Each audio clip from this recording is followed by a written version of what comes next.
Bueno, pues se escucha bien, ¿sí?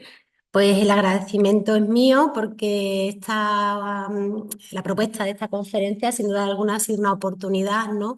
Para, por mi parte, descubrir este tesoro que era conocido, ¿no? De alguna manera por mí, ¿no? Por todos, ¿no? Siempre nos ha sonado, hemos visto las fotos de este conjunto fantástico, ¿no? De piezas argenteas, como decía Trini, pero bueno, la preparación de la conferencia de alguna manera me ha hecho profundizar en ella, en algunos de las piezas más singulares y sobre todo, bueno, en otras piezas que completan el conjunto que habitualmente son menos conocidas, porque habitualmente lo que nos centramos es en todo el servicio de mesa, ¿no? Que es lo más singular del conjunto, pero bueno, creo que de alguna manera la conferencia intentará, ¿no? Abrirnos un poco el espectro sobre lo que supone el tesoro de Bosco Reales.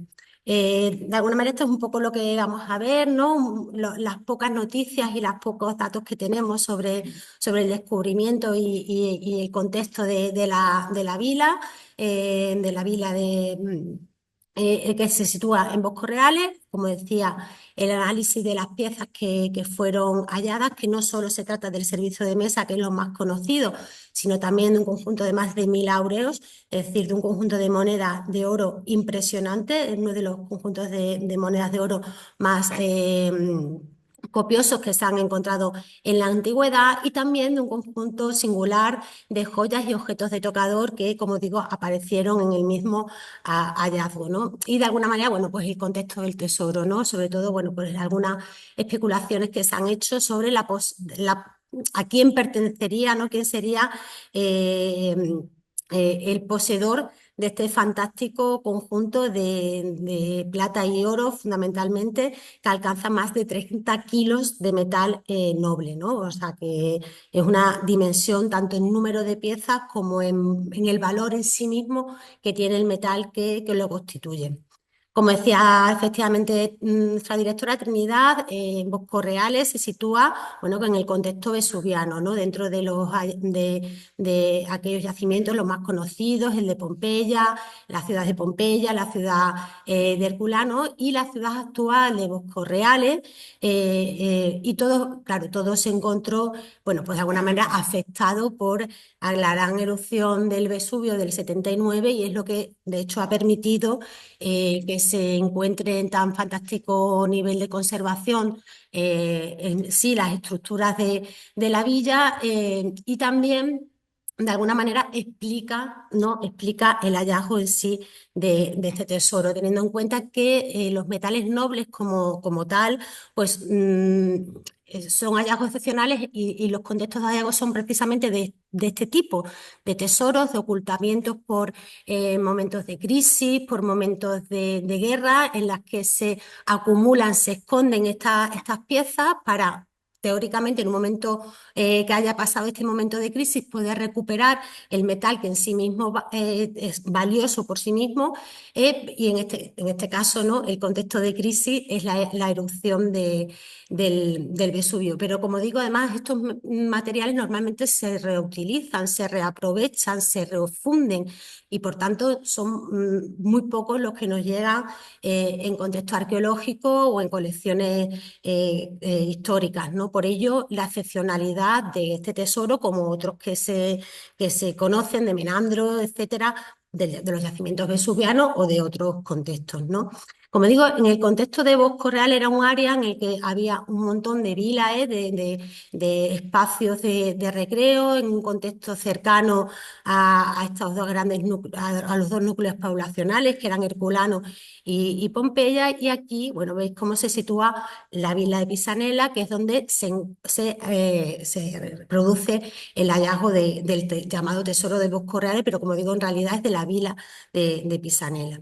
Es una vila que es muy singular. Su descubrimiento tiene lugar en 1876, formaba parte de la propiedad, de una propiedad particular, y poco a poco, bueno, fueron descubriéndose algunos de los espacios, hasta que, bueno, a lo largo de unos años se fue, como digo, identificando todos los espacios. Una vila que, como digo, es singular porque tiene una paz urbana, lo que se suele decir, los espacios del dominus, los espacios donde vivían la familia, los espacios más decorados, los espacios más singulares de representación, donde está el triclinium, donde están los espacios también de las termas propias de la vila. Y anejos a él, es decir, en un mismo, como digo, anejos a este espacio, a la paz urbana, está lo que distintos espacios dedicados a la explotación de tanto la vid, de explotación del vino como del aceite. De hecho, existe tanto una prensa de aceite como una prensa de vino y sobre todo llama la atención este espacio enorme abierto donde existe una serie en batería de grandes dolias donde se fermentaba el vino. Esto es singular porque habitualmente las vilas tienen espacios diferenciados, una parte independiente donde vive el dominus, donde están los espacios de servicio que dan precisamente, bueno, pues esto, ¿no? Servicio a la familia, al propietario o a la propietaria y distintos, apartados, los espacios de producción ligados a la explotación de los recursos de la vila. Pero en este caso, como digo, es singular porque está todo unido y además, bueno, es una vila que tampoco es especialmente de grandes dimensiones, tiene unos 1000 metros cuadrados, con lo que en comparación con otras vilas de Bosco Reales no es una vila especialmente amplia, ¿no? Como digo, lo más singular de la misma se encuentran estos espacios dedicados al almacenaje para el vino, que veis aquí en unas imágenes que sin duda yo creo que son bastante singulares. La de la izquierda es la que a los pocos años de ya descubrir todo el espacio. Y también como elemento singular que se conserva es toda esta infraestructura de calentamiento y de servicio de agua caliente a la vila, ¿no? Que es uno de los elementos más singulares que se conserva.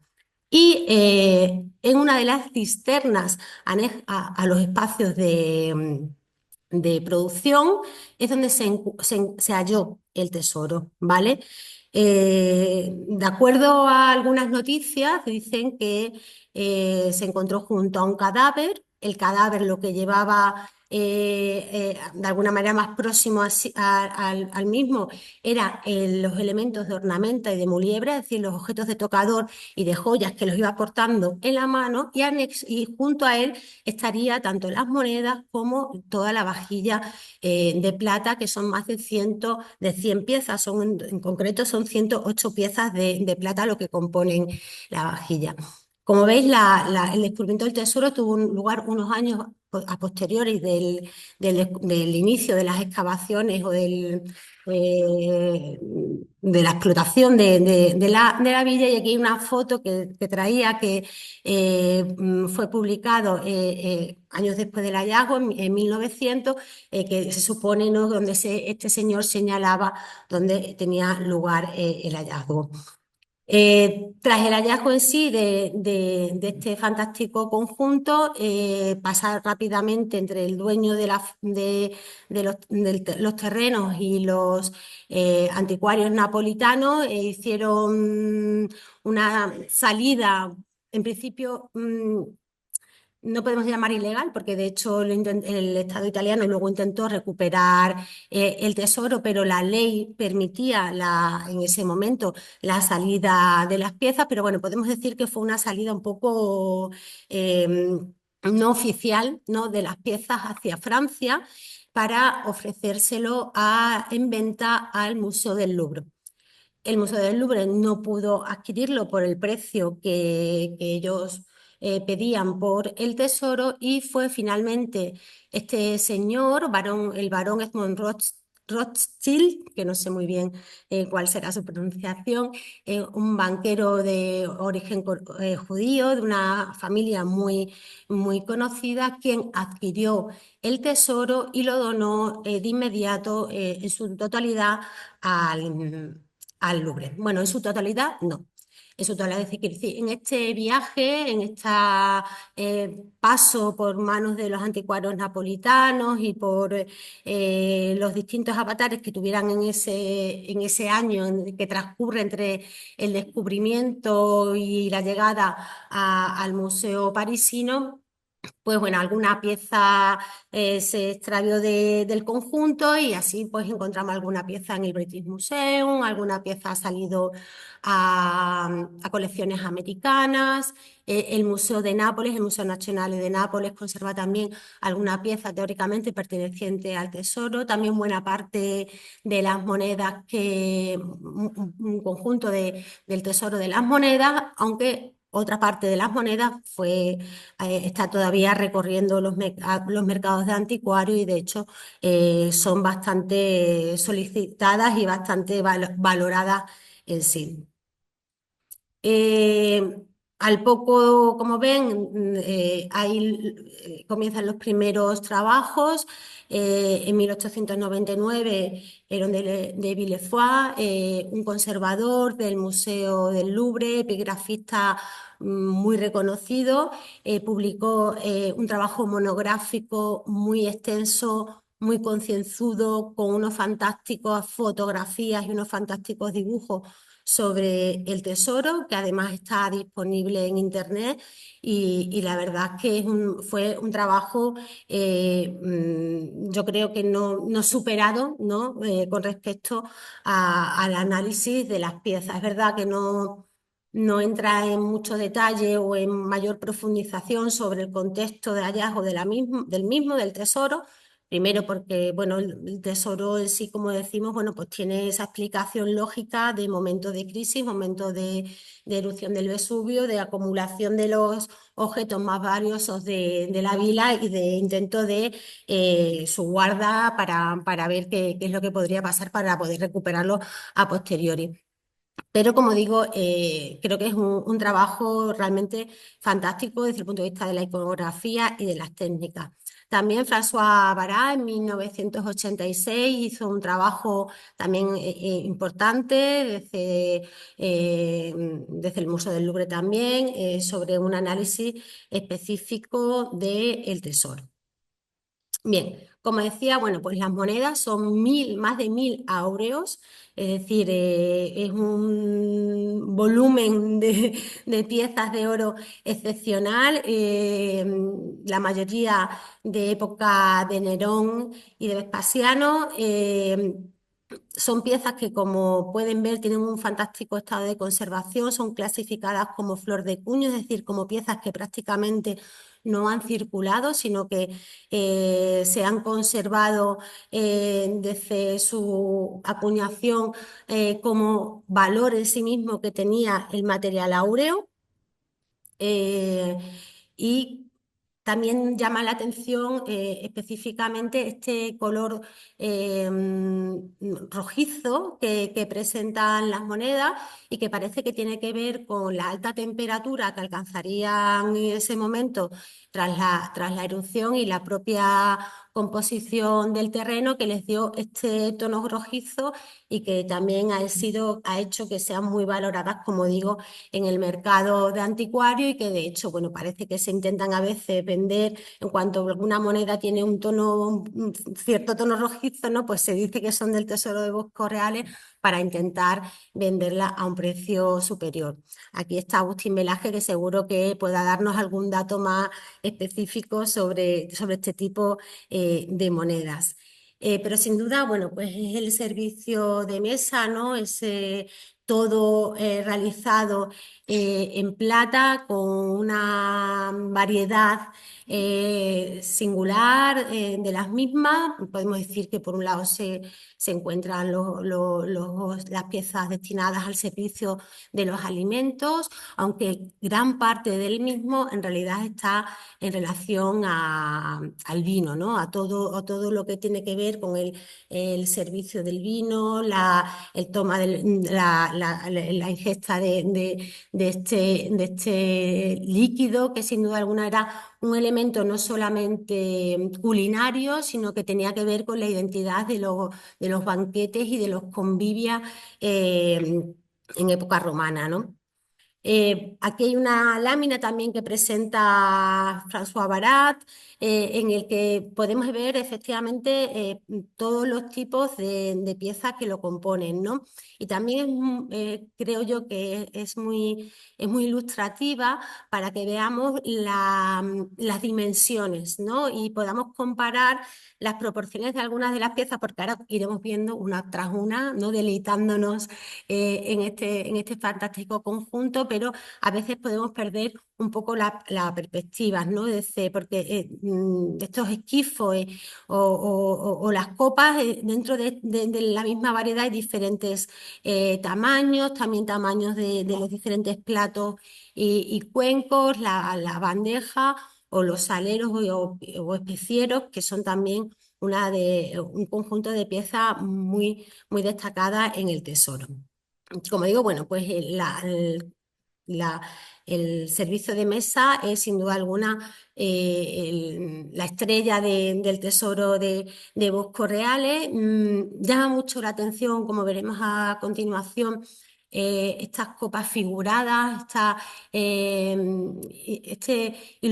esta ilustración, ¿no? Con escenas que podemos identificar tanto de mitos como de personajes, lo cual parece que no sería algo tan fuera de lugar, ¿no?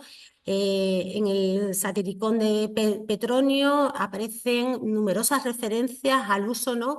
De este señor venido bueno, que adquirió gran riqueza y por tanto, a partir de su riqueza económica, quería de alguna manera asemejarse a los grandes personajes, ¿no?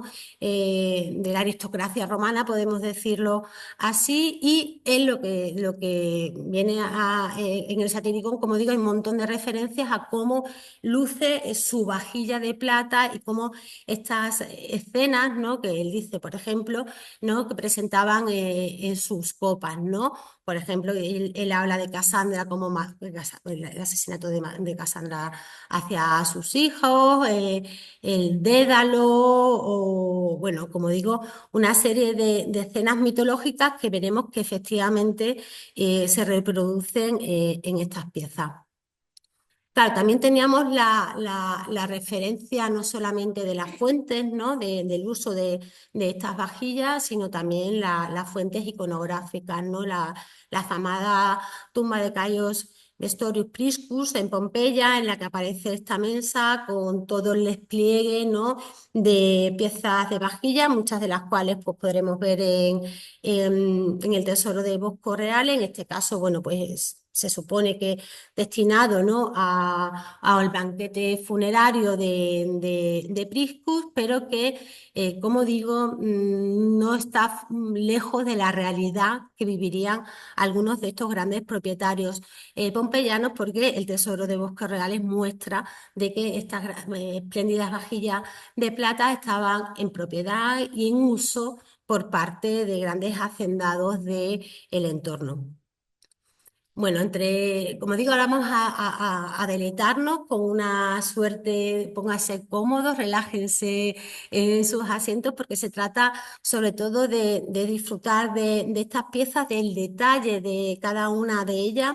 Veremos piezas cinceladas,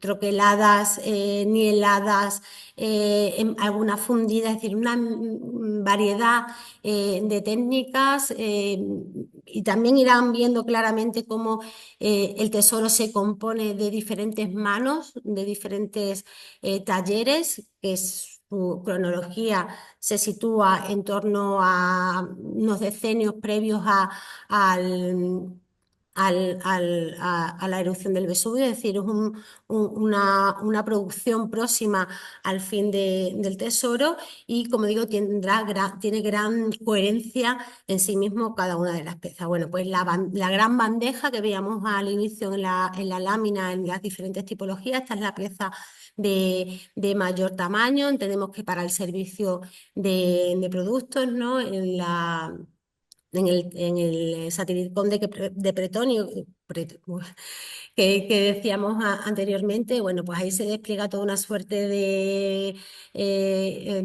platos y de artes culinarias que no sabemos si serían expresadas, presentes aquí, pero probablemente sí, no darían lugar a ello, ¿no? El asa, ¿no? Como ven de esta bandeja, tiene afrontados dos delfines con una venera en el centro y una serie de róleos con flores multipétalas, toda una decoración también en el borde cincelada, que sin duda alguna, bueno, pues da lugar a esta exquisitez de la gran bandeja del tesoro de Bosco Reales. También, como decíamos, toda una suerte de platos llanos para el servicio de los alimentos. Muchos de ellos, veremos luego una cuestión al respecto, tienen grafitos, están grabados, mm, se desconoce si era el propietario en sí del plato, si era el taller del que había salido la pieza. En fin, veremos luego a continuación las diferentes interpretaciones que hay al respecto, pero en el caso concreto de los platos están muchos de ellos con grabados como digo, de grafitos de nombres propios de personas. Una de también de las piezas más singulares es en lo que se conoce como la huevera, aunque no sabemos realmente cómo podría funcionar. Lo digo porque teóricamente la base plana, ¿no? Con el soporte para colocar el huevo, uno de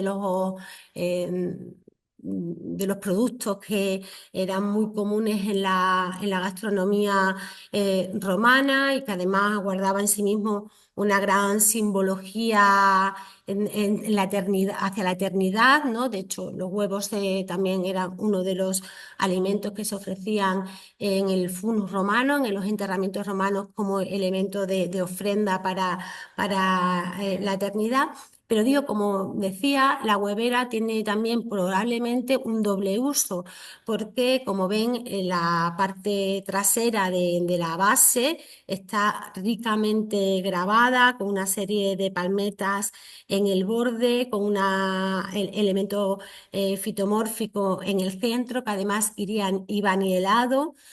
Por tanto, parece que una decoración tan exquisita no estaría para no ser vista, no se realiza para no ser vista. Y de hecho se han hecho pruebas de cómo la pieza podría también funcionar boca abajo, y lo que sería el soporte de la huevera, pues servir de soporte para colocar un elemento superior, ¿no? Como decía, bueno, los huevos están siempre dentro de los elementos clásicos de la gastronomía romana. Otro de las piezas que decía más singular son estas llamados saleros o también pimenteros. Hay que decir que las especies venidas a través de la ruta de la seda desde el lejano oriente eran, sin duda alguna, productos muy cotizados, muy caros en el momento, y que, bueno, pues requerían sin duda alguna de este tipo de soporte, ¿no? Para mostrar una vez más la riqueza del propietario que tenía esta vajilla. Como ven, son piezas absolutamente exquisitas. Tenían además este segundo soporte para introducirlo en el conjunto, y bueno, la decoración, como ven, con estas típicas patas de felino, ¿no? Como pequeños soportes, en fin, pues le da una esbeltez aún más a la pieza decorada en su totalidad. Esto también son una serie de trípodes. Los trípodes también podrían también sustentar este tipo de especies, de sal, también probablemente los cuencos que veremos a continuación. De nuevo, bueno, ven, hay diferentes variedades en su morfología, en su decoración, desde estos que van con las patas de nuevo de felino, pero culminados por un gelote, por un putti, con los roles, otros con elementos, en fin, hay una variedad de motivos decorativos exquisita en cada uno de ellos y sobre todo también sorprende por el contexto del hallazgo el nivel de conservación que albergan y que podemos de alguna manera deleitarnos todavía en ellos. Estos eran los cuencos que les digo, en diferentes morfologías, con asas, sin asa, con base, sin base, y que también serían para el servicio propiamente de los alimentos. Contra el servicio de los alimentos, los cubiertos, ¿no? Para comer, la mayoría de los cubiertos que se conservan en el tesoro son las coclearias, que era la cuchara más característica del siglo primero y del siglo segundo. Son siempre con una morfología idéntica, es decir, con la pala circular, con el mango aguzado en la punta al final, la pala para en sí suministrar o tomar el alimento y la punta probablemente, bueno, bien para tomar los caracoles se dice, bien para abrir el huevo y poder degustarlo, pero es verdad que las coclearias como tal, como pieza, como tipología de cuchara, era muy polifuncional. Lo encontramos, de hecho, en contextos muy variados. Los encontramos en contextos de ajuares farmacopea, médicos, también en el contexto del tocador de la mujer, pues por la misma forma que tenían, pues eso, eran multifuncionales, ¿no? La punta podía tener en sí ya pues diferentes usos. También las coclearias de Bosco Reales son de las piezas que aparecen con grafitos tanto de números como de personas. Yo por eso pienso que tanto las cucharas y los platos, al ser las piezas que más grafitos tienen de nombres propios, probablemente eran la distribución de la familia, ¿no? Como cuando tenemos nosotros los salvamanteles o salvaservilletas, ¿no? Que personalizas, ¿no? Para que sepas de quién es cada uno. No sé, esto a mí se me ha ocurrido dándole vueltas al tema de los grafitos, pero quizás sea una tontería. Solamente hay pocas lígulas, que es el otro modelo típico de cuchara romana, un modelo que en realidad tendrá mayor difusión avanzado el tiempo, a partir del siglo segundo y hasta el siglo cuarto es el modelo que más se difunde, es la lígula. Y hay menos ejemplares de esta tipología en el tesoro de Bosco Reales. Y luego toda una suerte que veíamos anteriormente de cazos, pues como este tipo, ¿no? Para trula de cazos para servir el vino, ¿no? Desde este más simple, que tiene el mango alto, o este con el mango horizontal, otro fantástico cazo, en este caso con todo el mango decorado a modo de candelieri, ¿no? Con las flores, etcétera. Es decir, todo un despliegue de exquisitez en la fabricación de las mismas, ¿no? O este cazo, yo creo que también uno de los más singulares con el pico el vertedor, que ven aquí con el pico vertedor y todo el mango, ¿no? Abalaustrado al inicio y al final. O este también, que es otro cazo mucho más bajo, mucho más sencillo y que tiene en este caso toda la base del reverso decorada, ¿no? Como digo, bueno, pues son, como pueden ver, ¿no? Piezas realmente maravillosas. Otro de los conjuntos ligados al servicio del vino son los onopoes, las jarras, existe una pareja de jarras de piezas muy similares. En este caso, parece que lógicamente llegadas del mismo taller y presentan una iconografía muy singular, muy similar, con unas victorias enfrentadas a la diosa Atenea, que ven en el centro a la divinidad sobre este altar, decorado con cráneos, y las victorias a un lado y a otro, ¿no? Haciendo ofrendas a la diosa y haciendo sacrificios a la diosa, que aquí se puede ver, ¿no?, cómo está haciendo el sacrificio del buey. Esta es el otro nocoe, la otra jarra, que como digo, pues tienen una iconografía muy singular. Aquí podemos ver, por ejemplo, la finalización del asa con este busto tipo dionisíaco, es decir, un fantástico repertorio. Por otro lado, vemos esta jarra que nada tiene que ver con las otras dos, una jarra mucho más simple. Además, se ve en el conjunto, cuando vemos las fotos del conjunto, como el material tendrá un tipo de aleación singular, porque la plata es un pelín más oscura, que tiene tendrá un tipo de aleación singular. Aquí la pueden ver en otros perfiles. Todas las imágenes del tesoro las he podido bajar de la propia web del Louvre, que tiene a disposición un catálogo fantástico de la colección, y, como ven, con diferentes visiones e ilustraciones de cada una de las piezas. No he traído todas, no se preocupen, no me voy a poner muy pesada. Aunque, como decía, la vajilla de mesa se compone de 108 piezas, pero no he traído todas, he traído algunas, ¿no? Traía, por ejemplo, en relación a la trula, ¿no?, a este elemento, a estos cazos que servían para servir el vino, para mezclar saben ustedes que el vino en la antigüedad no se bebía solo, no se bebía directamente, sino mezclado con agua para rebajarlo, para que el convivium, para que el banquete se alargara y no desde el inicio los comensales no perdieran de alguna manera la compostura y pudieran tener largas conversaciones e intensas conversaciones.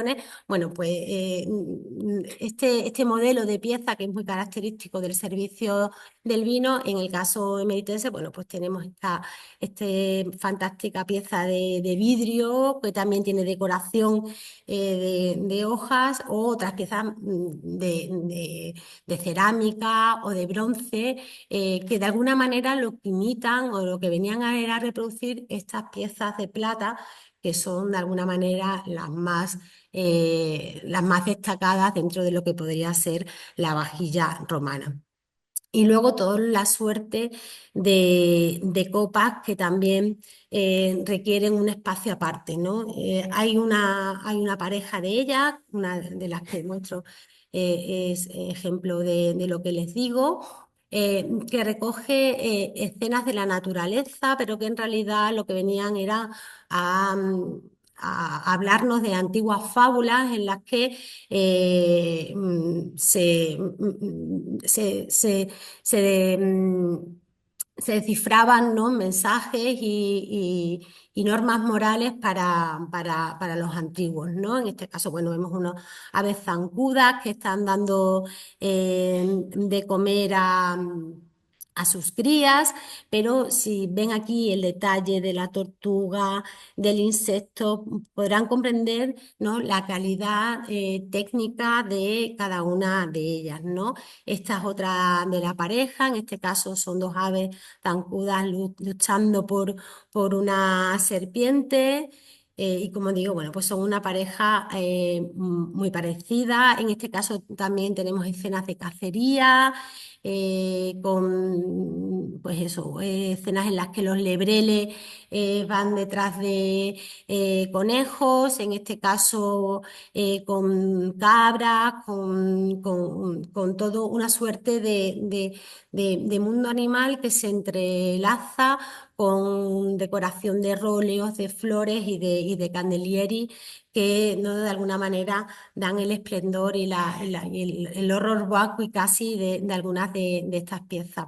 Otro conjunto es una serie de copas mucho más sencillas en cuanto a la iconografía me refiero y en cuanto a la ilustración de las mismas, pero que técnicamente son muy diferentes. En este caso son piezas que tienen una decoración volumétrica con aplicaciones de piezas cinceladas aparte. En este caso, en la copa que ven, como pueden ver, son aquí en la imagen desde la base. Podemos ver el volumen que adquieren estas decoraciones con hojas de vid. Luego verán otras con hojas de olivo. También esta serie de copas más bajas, con asas planas. En este caso son temas relacionados con el cortejo dionisíaco, en el que podemos ver a erotes subidos a panteras que se acercan a otras hermas, erotes que juegan a molestar a las panteras, o esta copa que era la que tendría que haber ido anteriormente, que era la copa con hojas de olivo y con las aceitunas, ¿no? Como digo, bueno, pues todo un servicio para el vino fantástico. También otro de las dos piezas más singulares, más destacadas del conjunto son estos dos copas en las que se desarrollan temas relacionados con el Carpe Diem, podríamos decir, ¿no? Son toda una serie de esqueletos, de figuras que están identificadas con rótulos, son todos filósofos y literatos de la antigüedad que están haciendo una serie de sacrificios, pero en esos sacrificios se encuentran, bueno, con personajes que le vienen a interponerse, ¿no? Ahora les voy a explicar, ¿no? Todo envuelto en una serie de hermas, de aras para hacer sacrificios. Aquí podrán ver mejor quizá el dibujo, ¿no? De toda esta suerte de personajes que llevan elementos para hacer sacrificios, pero que pequeñas figuras, incluso un perro, viene a molestarles en el momento de hacer la ofrenda. Y bueno, todo ello rodeado por esta fantástica guirnalda en el que bueno, juegan tanto con estos elementos como con máscaras de tipo teatral. Y como digo, bueno, pueden aquí ver el detalle, ¿no? de estas escenas que nos pueden sorprender, ¿no? De por qué aparecen estas escenas que en principio no son de placer, de gustosidad, del momento del banquete. Y que parece que tenían que ver no solamente, tenían que ver con la forma en la que el romano entendía estos grandes momentos culinarios, ¿no? En los que el placer precisamente se entendía como un momento de disfrute y eran conscientes de que había que vivir ese momento, ¿no? Del carpe diem, ¿no? De vivir la vida y no dejarte arrastrar, ¿no? por los malos augurios, ¿no? De hecho, de nuevo, volviendo al satiricón de Petronio, él habla, ¿no? de que en su propia cena, ¿no? entre ese despliegue que hace de todo aquella riqueza que albergaba, dice que el esclavo, ¿no? dice, nos viene a decirnos, ¿no? dice, un esclavo trajo, el narrador, ¿no? que es el que describe esa escena, dice, un esclavo trajo un esqueleto de plata, también armado, que sus articulaciones y vértebras móviles se podían girar en cualquier dirección, ¿no? En este caso no era una copa por la decoración de estos esqueletos, sino el propio esqueleto móvil, el que también se conservan en otros conjuntos algunas piezas que podemos entender cómo funcionarían, ¿no? Dice, ay, pobre de nosotros, qué poquita cosa es el hombre. He aquí en que pararemos todos nosotros cuando el orco se nos lleve. A vivir, pues, mientras tengamos salud, ¿no? Es ese momento de decir, la vida es breve, hay que disfrutarla. La doctora Pilar Caldera, que está entre nosotros, ha hecho trabajos muy interesantes al respecto y seguro que podría darnos solamente una conferencia al respecto de este tema porque creo que ella sería la que nos podría ilustrar sobre toda la simbología y la identidad de este tipo de piezas. Y luego también dentro del conjunto de Boscos Reales, otros dos copas que nada tienen que ver con lo que hemos hablado y que nos hablan de la representación imperial, de la presencia imperial en el conjunto. Esto también, bueno, pues ha dado lugar a, como veremos después, pues a ciertas interpretaciones de la vinculación del propietario de la misma. En esta primera, que se conserva en peor estado, en este caso se ha identificado al emperador Augusto con toda una suerte de acompañamiento imperial y en el que figuran tanto soldados, militares como, bueno, aquí lo ven, ¿no? Con las fascies, ¿no?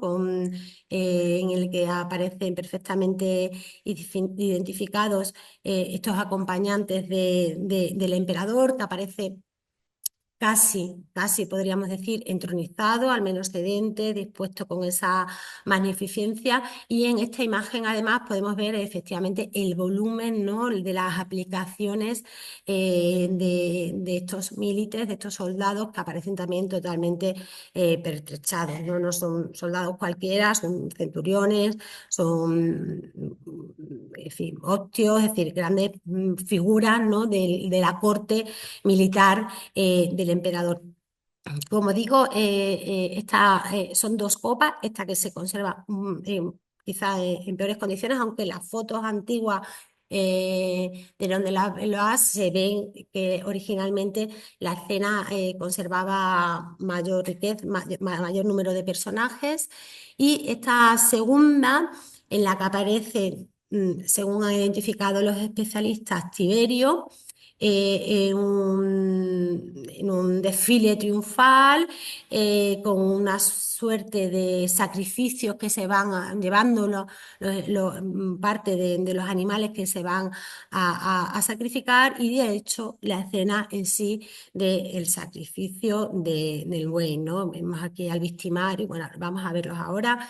Vemos aquí al emperador en este fantástico carro. El detalle técnico de las piezas nos permite ver la decoración de los carros con las victorias, con los escudos en el centro, todos los personajes que acompañan, ¿no? al emperador que está siendo coronado, ¿no? en este desfile triunfal y en esta escena tan típica que siempre se recuerda, ¿no? de que el acompañante del emperador que iba detrás de él con la corona disponiéndoselo sobre su cabeza y que le iba recordando, eres mortal, ¿no? Ese momento de gran triunfo y en el que había que guardar como buen romano cierta serenidad, ¿no? Y también, como decía, la escena del sacrificio con el victimarius, con el torso desnudo como es característico en su iconografía y, bueno, pues batiendo al animal para realizarlo. Como ven, bueno, pues son una verdadera preciosidad y singular también, en este caso, en la iconografía que nos refleja.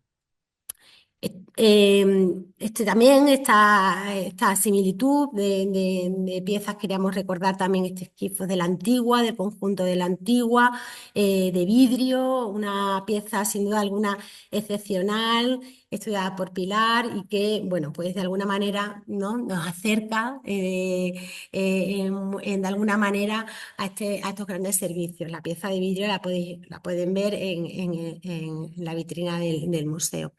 Y luego también hay dos suertes de filae, que son dos piezas, son unos platos en los que la decoración central son piezas que están fundidas y aplicadas con una iconografía muy singular, en este caso de la filae. eh, ha sido interpretada como una Cleopatra Selene, como una representación de las provincias oriental. Sobre todo destaca la cornucopia con el sombrero alto del Nilo, la cornucopia a un lado, como decía, y el felino al otro, la cornucopia culminada por la luna, ahí la posible identificación con Cleopatra Selene, con la hija de Cleopatra. Junto a esta, que sin duda alguna es la fila más especial, más singular, además también iría decorada con hielado. Está otra pieza, aquí en el perfil pueden ver efectivamente el volumen que tenía el retrato, en este caso un retrato masculino, y este tipo de piezas en realidad eran piezas rituales, ¿no?, en el que servirían para escanciar el vino, para verter el vino en un momento ya ritual, no práctico, por decirlo así, no de uso de vajilla, porque como comprenderán, el formato de la pieza en sí no lo permitiría. Y luego, como para finalizar, como les decía, el otro grupo de piezas que pertenece al Tesoro de Boscos Reales son objetos de tocador y joyas, ¿vale? Entre los objetos de tocador encontramos tres espejos, uno de ellos se conserva en peor estado y por eso no lo he traído, y tenemos con la escena de Leda y el cisne, y este segundo espejo con la clava de Hércules. En el caso de la escena de Leda y el cisne, yo preparando la presentación recordaba el otro día la conferencia del profesor Sergio García Dil sobre Écija y los mosaicos de Écija y la iconografía tan singular de los mosaicos de Leda y el cisne en Leda, en Écija, y precisamente es un tipo muy parecido al que muestra este espejo de Boscos Reales. Bueno, el mito de Leda y el cisne es uno de los tantas metamorfosis de Júpiter para conquistar a mujeres que no le deseaban o que de primeras no habían aceptado su solicitud de amor, y en este caso, bueno, pues se convierte, se transforma en un cisne para conquistar de alguna manera, vamos a decirlo así, a Leda, ¿no? El otro espejo tiene este mango con la forma de la clava de Hércules, y además aquí se ven también las garras de la piel del león de Nemea, que son elementos claves de su iconografía. Nosotros tenemos este mango de espejo similando la clava de Hércules también en las colecciones del museo, y es un tema que está ligado al mundo de la mujer porque de alguna manera viene a recordar el mito de Ónfale, en uno de los pasajes de las tantas hazañas del héroe, en el que la reina le hace a él vestirse de mujer y ella asume los atributos propios de el héroe, ¿no? En este caso, este es un entalle de la colección del museo, identificado efectivamente como la reina Ónfale, con la piel del león de Nemea y con el inicio aquí que pueden ver de la clava de Hércules, o este mosaico tan conocido de la colección del Museo Arqueológico Nacional procedente de Liria, en la que em, pues eso, la reina aparece con la clava y con los atributos del héroe, y el héroe aparece con el uso, hilando con la actividad propia de la mujer. Por eso es un tema muy recurrente ligado a la mujer, que aparezca la clava de Hércules como mango de espejos y también, como digo, ligado a otro tipo de pieza. Y luego el conjunto de joyas, que es aquí la imagen conjunta que pueden ver, está compuesto de dos brazaletes con prótomos de serpiente, dos brazaletes de doble semiesferas de oro, la pareja de pendientes, un anillo y una cadena. Nada mal para una mujer, para tener ese aderezo propio del momento, ¿no? Las catenae, bueno, pues es una catenae normalita, podemos decir de alguna manera, es decir, con estos dos rosetones, con toda una suerte de granulado, decorativo, con unos eslabones dobles, eh, que, como bien saben, ¿no?, se disponen sobre el busto de la mujer. Era una joya eh, que venía de alguna manera a realzar esta parte tan femenina, y que conocemos multitud de fuentes iconográficas muy ligadas a la diosa Venus, a la diosa del amor, a la diosa de la sensualidad, en la que aparece efectivamente luciendo este tipo de piezas, y que prácticamente desde el siglo I hasta el siglo III conocemos el recorrido que tienen, ¿no? Es decir, es una pieza muy característica del momento.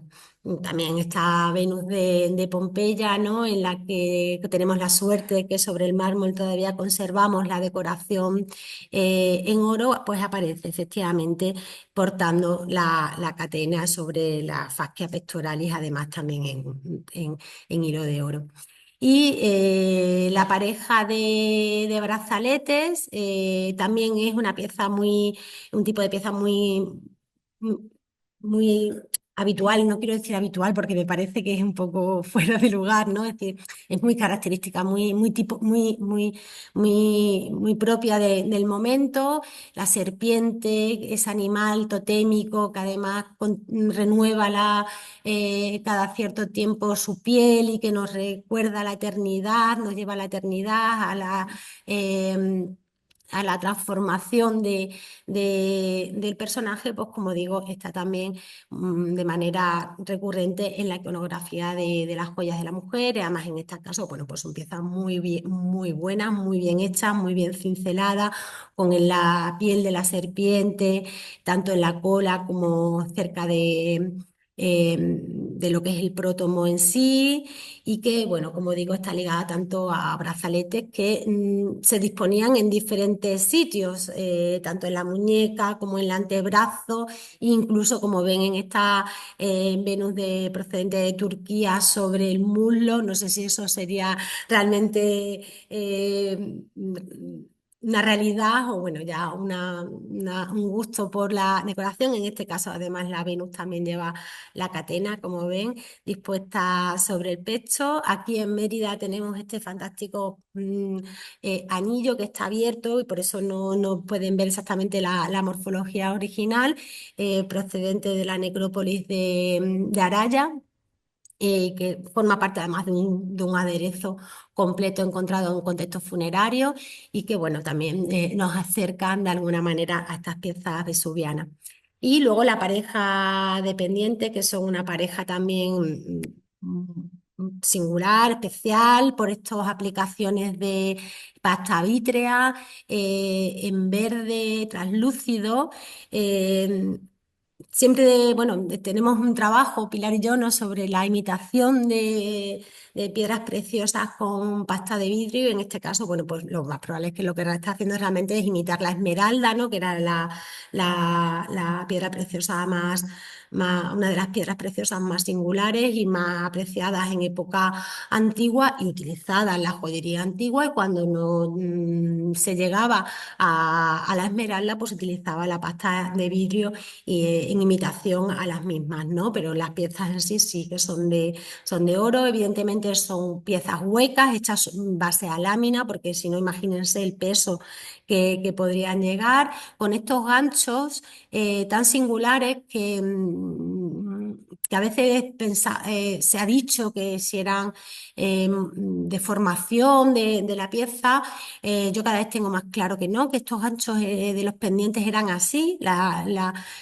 función que tenían esta situación de los ganchos era precisamente que la pieza principal, que el nódulo principal del pendiente te quedara a la altura del orificio y te quedaran bien colocados, y luego tenían esta vuelta para asegurar que no se salieran. Era una fórmula de asegurar que no se salieran. Yo los he probado, yo tengo una réplica exacta de estos y funcionan perfectamente. No hacen que no los pierdas. Y luego esto, pareja de brazaletes, también de doble semiesferas de oro, un tipo de pieza común en los ambientes pompeyanos. Conocemos varios ejemplares en diferentes contextos. Son piezas realmente características de este siglo I.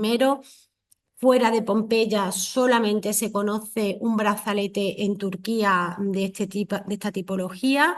Eh, lo que es singular, sin duda alguna, es que conservemos la pareja, y es muy característico el uso de brazaletes en pareja en el adorno femenino, en la joyería femenina romana.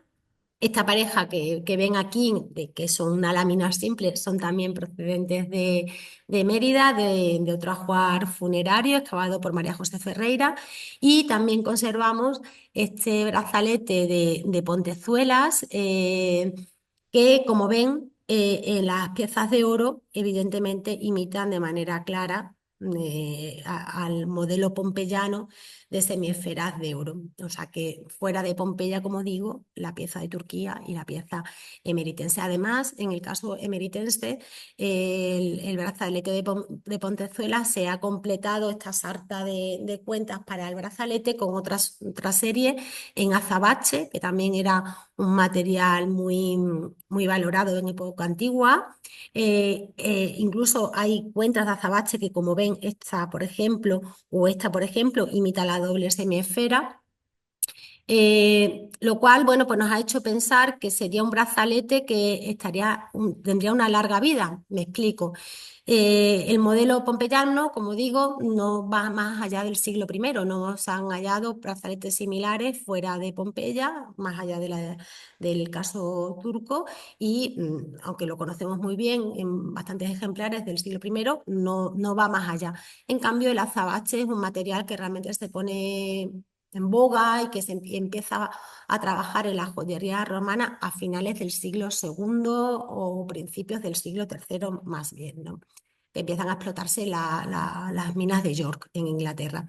Por tanto, entendemos que es un brazalete que ha vivido en el patrimonio familiar, así lo hemos publicado, en el que en algún momento se han hecho arreglos, se han incluido cuentas de azabache, y que ha ido de generación en generación dentro de la familia, como es muy habitual en las joyas en la antigüedad y como sigue siendo hoy en nuestros días muy habitual.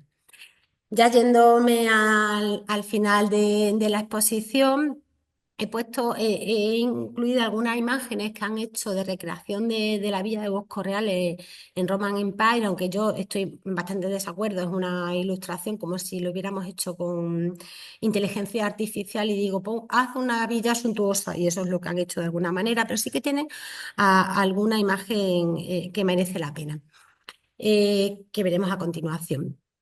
Eh, ¿Quién era, no? Una de las cuestiones, ¿a quién pertenecía este fabuloso tesoro? Tenemos las joyas ligadas al mundo de la mujer, tenemos las 1000 áureos y tenemos las ciento y pico de piezas de vajilla de plata. Como digo, un volumen de acumulación de metal precioso de más de 30 kilos, y que se ha puesto en relación al Lucio Quequilio Yucundo, un banquero pompeyano que tenía su casa en Pompeya, cuyo